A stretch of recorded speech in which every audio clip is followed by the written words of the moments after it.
우리가 본받아야 할 그리스도인 시므온. 누가복음 2장 25절에서 35절 말씀. 예루살렘 시므온이라 하는 사람이 있으니 이 사람은 어렵고 경건하여 이스라엘의 위로를 기다리는 자라. 성령이 그 위에 계시더라. 저가 주의 그리스도를 보기 전에 죽지 아니하리라 하는 성령의 지시를 받았더니 성령의 감동으로 성전에 들어가매 마침 부모가 율법의 전례대로 행하고자 하여 그 아기 예수를 데리고 오는지라. 시므온이 아기를 안고 하나님을 찬송하여 가로되 주제여 이제는 말씀하신 대로 종을 평안히 놓아 주시는도다. 내 눈이 주의 구원을 보았사오니 이는 만민 앞에 예비하신 것이요 이방을 비추는 빛이요 주의 백성 이스라엘의 영광이니다 하니 그 부모가 그 아기에 대한 말들을 기이 여기더라. 시몬이 저희에게 축복하고 그 모친 마리아에게 일러 가로되 보라, 이 아이는 이스라엘 중 많은 사람의 패하고 흥함을 위하며 비방을 받는 표적이 되기 위하여 세움을 입었고 또 칼이 내 마음을 찌르듯 하리라. 이는 여러 사람의 마음의 생각을 덜어내려 함이니라 하더라. 누가복음 2장 25절에서 35절에 이르는 구절에는 시므온이라는 유대인이 등장하며 그 사람을 소개하는 장면이 기록되어 있습니다. 누가복음에 나타난 시므온은 첫째 어려운 사람이고 둘째 경건한 사람이며 셋째 이스라엘의 위로를 기다리는 사람이며 넷째 성령이 그의 위에 계시는 사람이며 다섯째 성령의 지시를 받는 사람이며 여섯째 성령의 감동을 받는 사람이며 일곱째 하나님을 찬양하는 사람이었습니다. 예수님이 오신 이래로 지난 2000년 동안 수많은 그리스도인들이 있었습니다.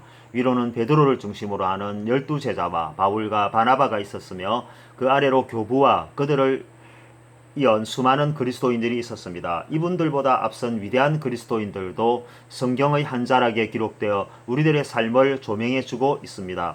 그들의 이름은 노아와 에녹, 아브라함, 이삭, 야곱으로부터 모세와 여호수아, 다윗으로 연결되는 예수님의 계보속 사람들이었습니다. 그들은 한결같이 믿음을 지켜나갔고 하나님 앞에서 철저히 순종함으로써 그리스도인이 어떻게 인생을 헤쳐나가야 하는지를 그들의 인생을 통해 증명해 나갔습니다. 오늘 우리가 읽은 누가복음에 나타난 시므온이라는 사람도 이와 같은 사람이었습니다. 누가복음에 나타난 시므온은 놀라울 정도로 위대한 신앙의 소유자였습니다. 우리는 이 짧은 구절에 나타난 시므온에 관한 기록을 보고 눈을 의심하지 않을 수 없었습니다. 그는 하나님과 사람 앞에서 어렵고 경건한 사람이었습니다. 그는 또한 메시아이신 예수 그리스도께서 베푸시는 이스라엘의 회복과 치유와 위로를 기다리는 인내의 사람이었습니다. 뿐만 아니라 시므온의 머리 위에는 성령 하나님께서 항상 머물러 계시므로 성령 하나님의 움직임에 민감하게 반응하였습니다. 시므온은 세상과 환경에 따라 움직이는 세상 사람이 아니라 성령의 지시를 받고 성령의 지시에 지체 없이 복종하는 주님의 진정한 종이었습니다. 이로써 시므온은 성령의 감동을 항상 공유하였으며 하나님을 날마다 찬양하는 경배의 그리스도인이었습니다. 예수님이 이 땅에 오신 이후로 이와 같이 신실한 사람이 실제로 존재하였으며 바울과 바나바처럼 위대한 여정에 참여한 것은 아니었지만 그분들에 비교하여도 전혀 뒤지지 않는 믿음의 소유자였습니다. 시므온. 누가복음 2장에서 만난 한 사람의 위대한 신앙은 성령 하나님께 속한 그리스도인의 인생이 무엇이며 그것이 우리의 인생에 어떤 영향을 끼치게 되는지를 보여주는 명확한 증거가 되고 있습니다. 시므온이 성령의 지시를 받으며 살았다는 것은 그가 성령의 목소리에 항상 귀를 기울이고 있었을 뿐만 아니라 성령의 지시에 복종하기 위해 언제 어디서나 준비되어 있었다는 것을 말씀하고 있습니다.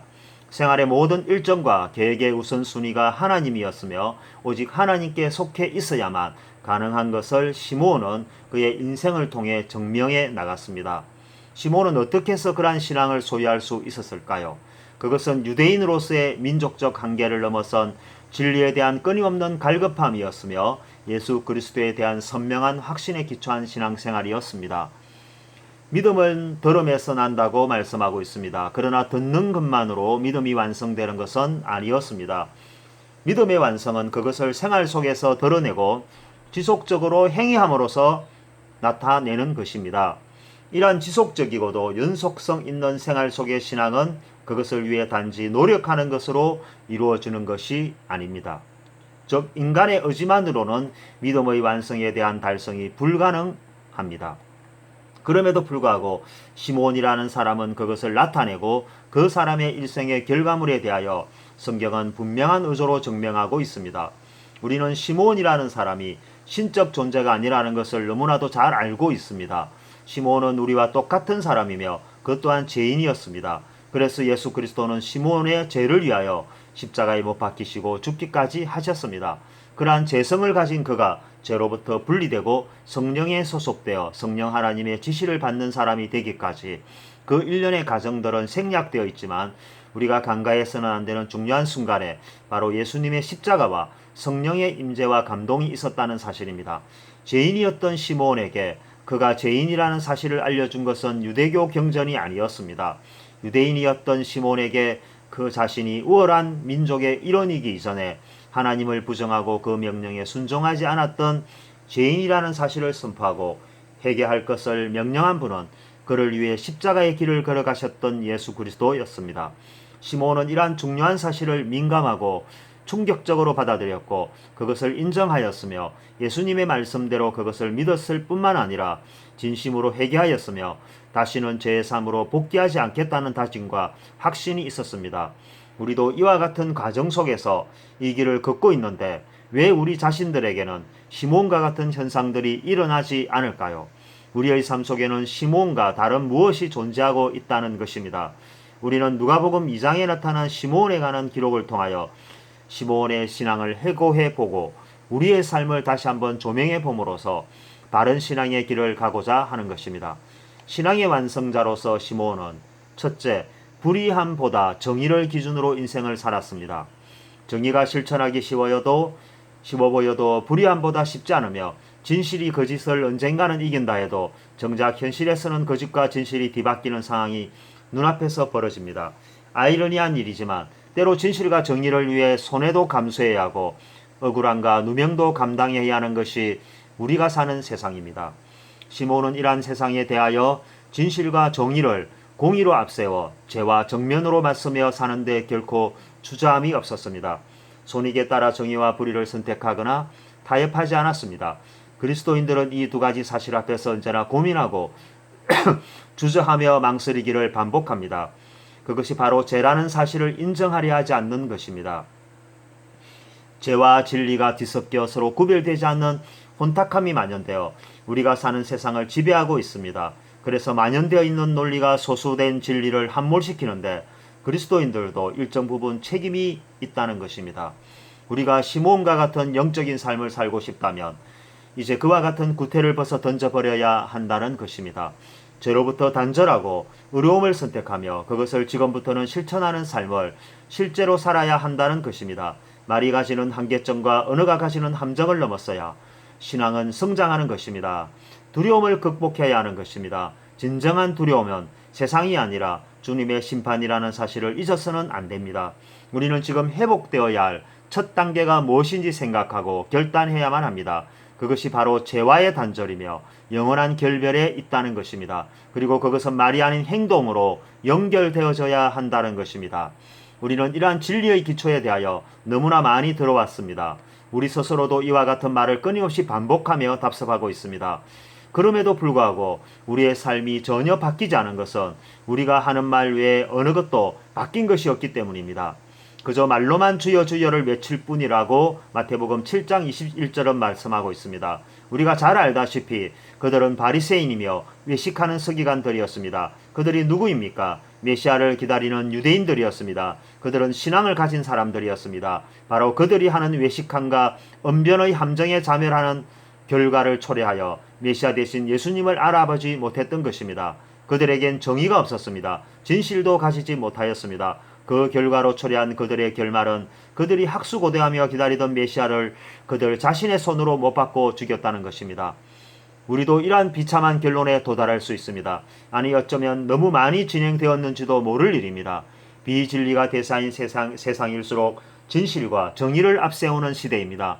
우리도 우리 스스로가 만들어 놓은 죄라는 함정에 깊이 빠져 소돔과 고모라 성이 여호와의 동산같이 보인다는 롯의 어리석음을 범할 수 있다는 위험성을 피부 깊이 느끼며 살아야 할 것입니다. 둘째, 시므온은 경건한 사람이었습니다. 경건이란 무엇입니까? 공경함과 엄숙함이 예배와 생활 속에서 굳세고 강하게 나타나는 것을 우리는 경건함이라고 말하고 있습니다.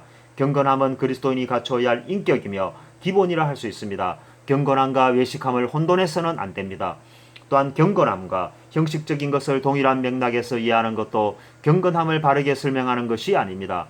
경건함은 내적인 경건함과 동시에 외적인 경건함을 말하는 것입니다. 하나님 앞에서 경건함을 잃어버린다면 우리는 신앙의 내용면에서 세상과 다를 것이 별로 없습니다. 경건함이 가지는 특성 가운데 하나는 존경심이며 또 하나는 경배와 찬양이 있습니다. 즉 경건함이란 하나님에 대하여 공경과 엄숙한 태도로 영광과 존귀와 경배와 찬양의 일관된 모습이 영육 간에 함께 조성되고 이루어져야 한다는 것을 의미하는 것입니다. 우리가 경건을 잃어버리는 것은 이것이 너무나 형식에 치우쳐 있다는 것이라고 디모데후서 3장 5절은 말씀하고 있습니다. 형식이 때로는 내용을 지배한다는 것을 우리는 간과해서는 안 될 것입니다. 형식과 격식은 우리 사회를 지탱해온 기본적 질서의 토양이 되어 왔습니다. 형식과 절차가 중요한 것은 이러한 형식과 절차를 하나님께서 만드셨기 때문입니다. 아무것도 아닌 것 같지만 노아가 방주를 짓고 나아만 장군의 문둥병이 나을 때에도 모세가 홍해를 건너고 요수아가 여리고성을 무너뜨릴 때에도 하나님이 지정한 형식과 절차가 반드시 있었습니다. 그것을 무시해서는 안 된다는 것입니다. 사울이 사무엘 선지자가 들어야 할 예배의 원칙을 무시하고 스스로가 제사장이 되어 예배를 주관하였을 때 사울은 그가 경배한 하나님으로부터 버림을 받게 된 것을 우리는 너무나 잘 알고 있을 것입니다. 내용적으로 사울은 아무런 문제가 없었습니다. 그럼에도 불구하고 하나님께서는 진노하셨고 그는 버림을 받게 되는 돌이킬 수 없는 결과를 초래하였습니다. 시대가 바뀌면서 형식과 절차가 생략되고 우리들의 구미에 맞게 바뀌는 것이 세상뿐만 아니라 교회 안에서도 종종 일어나고 있습니다. 그것이 교회 안에서 이루어지는 행사뿐만 아니라 예배의 형식과 절차도 생략되거나 추가될 때가 있다는 것입니다. 그래서 우리들과 우리들의 미래 세대들의 신앙이 예전보다 나아졌다고 말할 수 있는 사람이 몇 명이나 될까요? 형식보다 내용이 더 중요하다는 생각이 모두 틀렸다는 것이 아닙니다. 바리새인과 사두개인들을 향하여 외식하는 서기관들이라고 말씀하신 예수님의 말씀과 같이 형식에 치우친 신앙은 경건의 모양만 갖춘 것이라고 하는 경고를 우리는 귀담아 들어야 할 것입니다. 마태복음 23장 28절과 디모데후서 3장 5절은 바로 이러한 외식하는 것들에 대해서 경고하고 있습니다. 그러나 어떤 형식이든 하나님이 만드셨다면 우리가 마음대로 해석하여 그것을 고치거나 수정해서는 안 된다는 것입니다. 시므온은 바로 이러한 정도의 길을 경건함을 통하여 실천해 나갔기 때문에 어렵고 경건한 사람이라는 칭호를 성경에 기록되게 한 것이었습니다. 우리도 우리의 생활과 신앙 속에서 잃어버린 경건함을 회복하고 주님이 명령하신 형식과 절차를 실천하는 진실된 그리스도인의 삶이 유지되어야 할 것입니다. 혼탁한 시대에 이것이 논리적으로는 타당하지 않을 수도 있고 외식이라고 매도될 수도 있습니다. 그러나 그럼에도 불구하고 경건함을 잃어버리지 않는 바른 그리스도인의 길을 실천하는 것이 너무나 중요한 시대가 되었다는 것을 명심해야 할 것입니다. 셋째, 시므온은 이스라엘의 위로를 기다리는 사람이었습니다. 이스라엘의 위로는 이스라엘의 치유와 회복을 말씀하고 있습니다. 기다린다는 것은 인내심뿐만 아니라 하나님의 생각과 계획이 무엇인지 구별하고 그것에 순종하려는 준비와 자세를 말하고 있습니다. 하나님의 위로는 하나님의 말씀에 순종한 사람들에게만 주어지는 것입니다.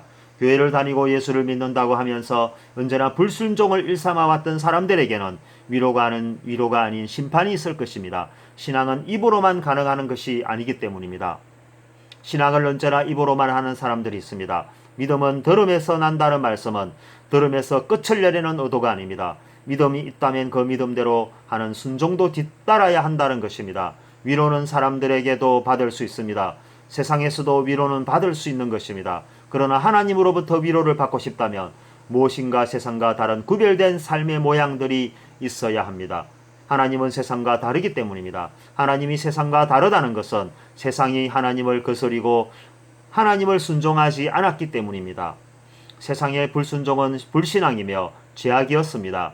그런 세상으로부터 위로를 받는다면 그는 하나님의 반대편에 서 있는 것과 동일한 맥락에서 보아야 하지 않을까요? 시므온은 그의 생애를 통하여 진정한 위로가 무엇인지를 보여주었습니다. 위로의 출발점이 하나님을 향한 불변의 신앙이었으며 그것은 그의 삶을 통해 증명하고 있습니다. 우리의 삶의 가치도 이러한 진정한 위로와 평안을 기대하는 삶이어야 합니다. 그러기 위해서 우리의 삶과 태도는 변화가 있어야 합니다.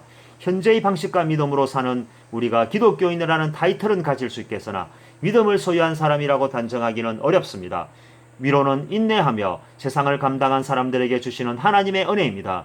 이러한 은혜 속에 위로를 체험하고 싶다면 믿음을 회복하고 주님의 진정한 종이 되는 길을 걸어가야 할 것입니다. 넷째, 시므온은 성령 하나님께서 그의 위에 항상 계시는 사람이었습니다. 성령 하나님께서 그의 위에 계신다는 것은 그와 동행하며 그를 지키시고 인도하시며 그의 삶을 주장하고 있다는 것입니다. 우리 가운데 소위 신앙을 가졌다고 말하는 대부분의 사람들은 성령이라는 단어를 자주 쓰고 성령 충만을 늘 기대하며 살아가고 있습니다. 그만큼 성령 충만이 신앙생활에 중요하고 삶을 지탱해주는 원동력이 되기 때문입니다.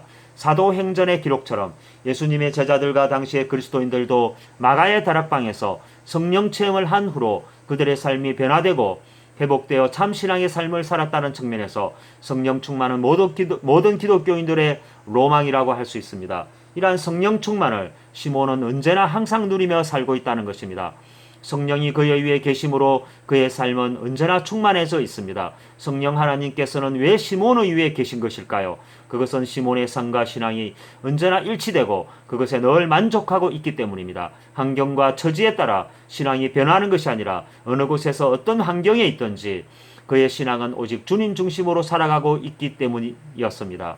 오늘날 그리스도인들도 성령 충만을 원하고 있습니다. 그러나 그것에 만족하지 않는다는 것입니다. 다른 욕구가 함께 있습니다. 그것이 사업이든 자녀든 무엇인가 추가되는 욕구가 플러스되어 있습니다. 물질도 섞여 있고 세상도 포함되어 있어서 매우 혼탁하다는 것입니다. 그래서 하나님을 축복의 도구로 활용하려 한다는 것입니다.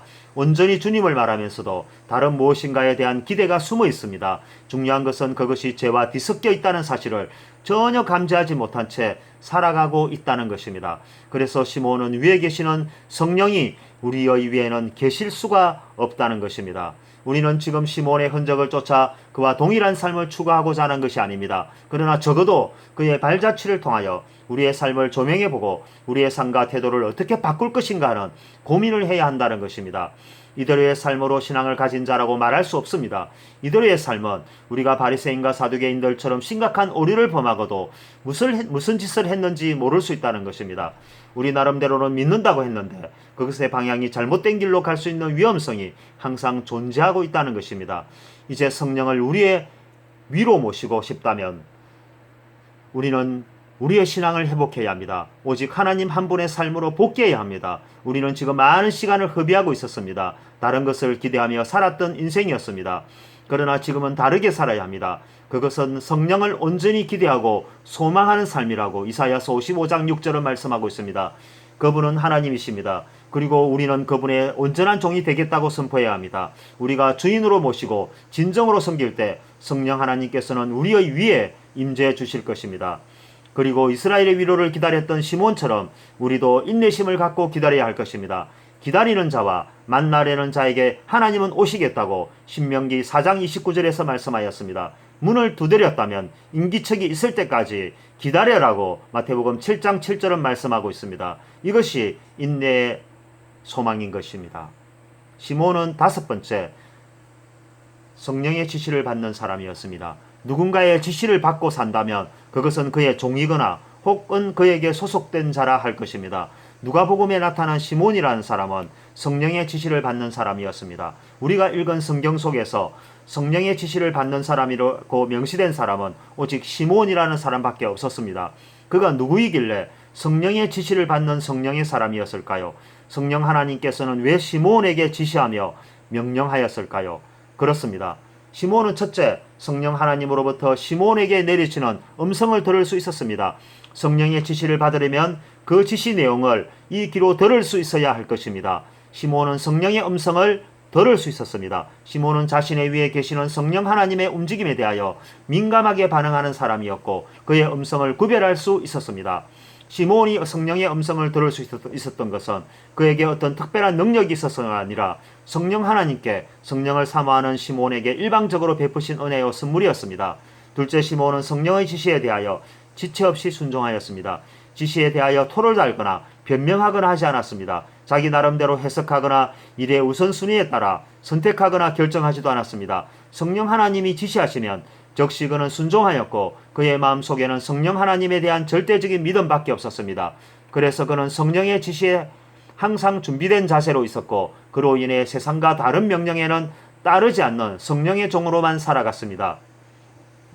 즉 성령의 종으로 살아가는 시므온이 세 번째 특징이었습니다. 종이 아니라 타인이라면 그는 성령의 지시를 따를 수도 따르지 않을 수도 있었습니다. 그러나 시므온은 온전한 성령의 종이었기 때문에 성령의 지시를 받으며 살아가는 사람이었습니다. 넷째, 시므온은 성령의 지시를 받고 순종할 때 자신의 의견을 반영하여 순종한 것이 아니라 성령 하나님의 말씀대로 순종하였습니다. 즉 지시에 대하여 순종하되 그 내용에 있어서 한 점도 가감하지 않고 말씀과 지시대로 순종하였습니다. 다섯째, 성령의 지시를 받은 시므온은 성령의 지시에 대하여 순종하였을 뿐만 아니라 그 지시에 대한 순종의 결과를 성령 하나님께 즉시 보고하는 사람이었습니다. 보고란 무엇인가? 받은 은혜와 사랑에 대한 감사인 것입니다. 시므온은 하나님께 경배하였고 찬양으로 영광을 돌려드렸습니다. 우리도 누군가로부터 지시를 받으며 살아가고 있습니다. 우리를 지시하고 우리에게 지시를 내리는 사람이 누구인가요? 시므온과 같이 성령 하나님이신가요? 아니면 누가 우리에게 지시를 내리고 우리는 그 지시에 대하여 어떻게 화답하면서 살아가고 있는 것일까요? 우리가 하나님을 믿는 사람들이라면 우리가 읽는 성경으로부터 나오는 많은 명령들을 지키는 것이 우선일까요? 아니면 우리의 일상에서 만나는 여러 가지 세상적인 일들이 우선이 되어야 할까요? 우리는 이 두 가지 명령 앞에서 분명한 입장을 가지고 있어야 합니다.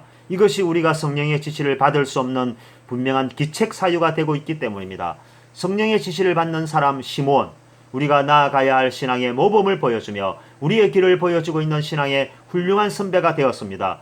우리는 한 사람을 통하여 그의 신앙을 들여다보는 것으로 끝을 맺어내는 것이 아닙니다. 이것은 우리가 새롭게 시작하여야 할 신앙의 첫 번째 단계가 될 것이며 우리도 이와 같은 걸음을 내딛는 용기를 가져야 할 것입니다.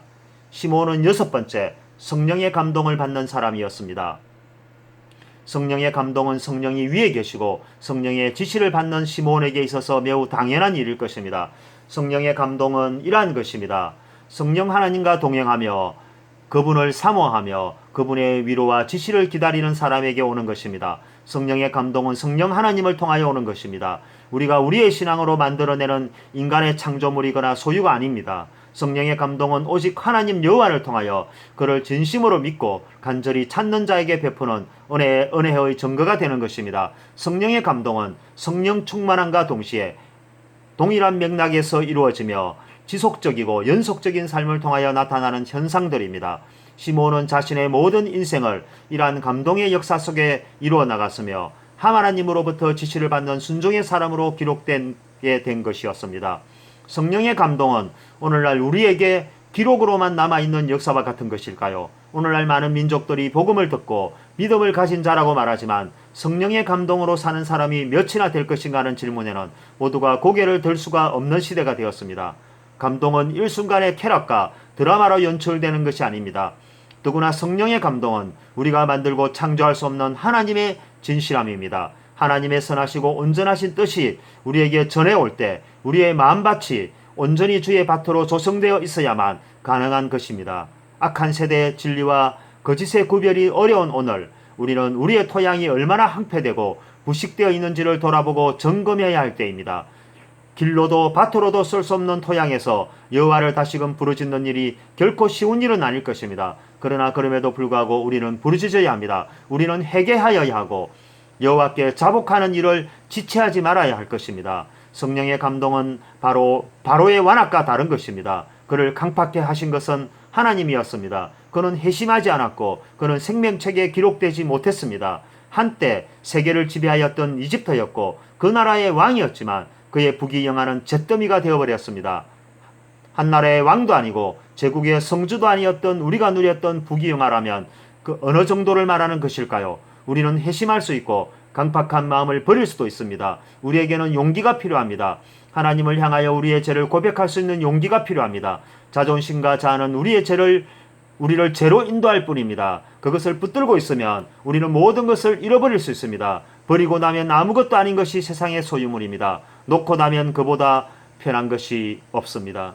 성령의 감동은 이것보다 수천 배 아름다운 것입니다. 이것을 우리는 신앙이라고 부르는 것입니다. 시몬은 7번째 하나님을 찬양하는 사람이었습니다. 그러면 어떻게 할까? 내가 영어로 기도하고 또 마음으로 기도하며 내가 영어로 찬송하고 또 마음으로 찬송하리라고 고린도전서 14장 15절에서 말씀하고 있습니다. 시몬의 찬양은 일관된 것이었습니다. 찬양과 불신앙이 교차하는 인생이 아니라 믿음의 믿음을 이어가는 신앙, 순종의 순종을 이어가는 신앙, 주님 앞에서 영원한 종으로 살아가는 진실한 신앙, 말씀하시옵소서 항상 기다리고 있습니다라고 말하는 동행하는 신앙, 이것이 하나님을 경배하고 찬양하는 시몬의 신앙생활이었습니다. 성전 안에 있을 때나 성전 밖에 있을 때나 집에 있을 때나 거리에 있을 때나 언제 어느 곳에 있든지 그의 위에는 성령이 계시고 성령의 지시를 받는 참된 신앙의 소유자가 바로 시몬이었습니다. 베드로와 바울처럼 성경의 곳곳에 흔적을 남기며 살았던 유명한 사람은 아니었지만 오늘날 우리가 본받아야 할 신앙의 모든 가치들을 소유함으로써 시몬은 우리의 모범이 되고 있습니다. 우리는 시몬이란 한 사람을 만나게 되었고 7가지를 통하여 그의 삶과 신앙을 돌아보게 되었습니다.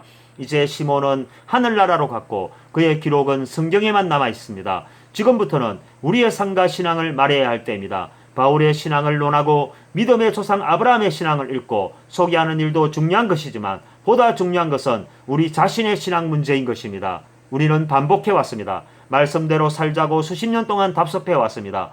그러나 그렇게 외칠 때마다 기독교는 무너지고 확장은 축소라는 화답으로 돌아왔습니다. 기도를 더 크게 부르짖자 철야로 보냈던 금요 철야는 금요 심야로 바뀌었고 이제 금요 심야는 금요 저녁으로 전환되는 과정에 있습니다. 예배는 또 어떻습니까? 2시간을 넘게 드렸던 예배는 1시간으로 줄어들었고 1시간의 예배는 중간중간에 각종 소스를 집어넣어 내용도 형식도 없는 예배가 되어버렸습니다.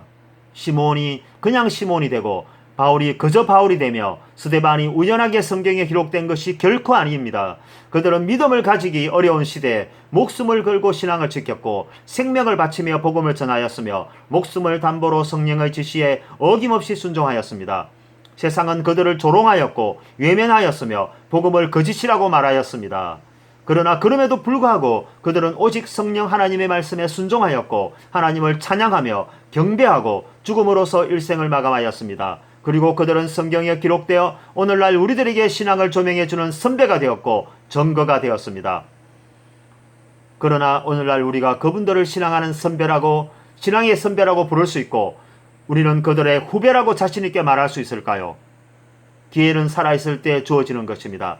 내일은 말할 것도 없고 5분 후의 미래도 모를 일이라면 지금 이 순간 우리는 우리가 해야 할 신앙의 결단을 미루지 말아야 할 것입니다. 이것이 시몬을 통하여 우리가 본받아야 할 가치의 목적이며 이 말씀을 읽는 이유가 될 것입니다.